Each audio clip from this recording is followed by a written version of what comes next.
Japan এত উন্নত দেশ হওয়ার সত্ত্বেও কেন আমি ড্রাম নিয়ে জল আনতে চাই, এই প্রশ্নটা তোমরা আমাকে অনেকে করেছো।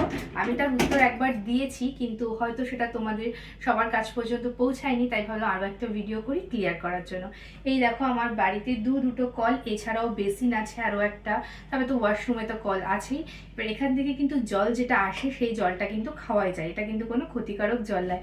এটার থেকে বেরোয় গরম জল, আর এটা থেকে ঠান্ডা নর্মাল জল। যেহেতু জাপান ঠান্ডার জায়গা, তো এই গরম জলটা দরকার পড়ে। আর এই দুটো জলই খুব ভালো, মানে ফিল্টার করা জলই রিসাইকেল হয়ে আসছে।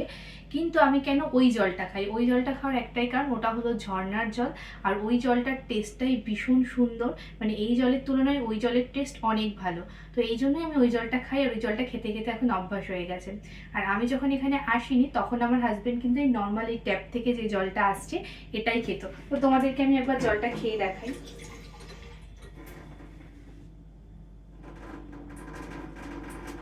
এই জলটা কিন্তু খাওয়াই যায়, এটা কিন্তু খেলে যে কোনো ক্ষতি হবে এরকম কোনো বিষয় নেই। আমি যেহেতু ওই জলটা ভালো লাগে সেই জন্যই খাই। আশা করি তোমাদের এই প্রশ্নটা ক্লিয়ার হয়ে গেল। তোমাদের আশা করি ভিডিওটা দেখলে ভালো লাগবে। তো চলো, টাটা।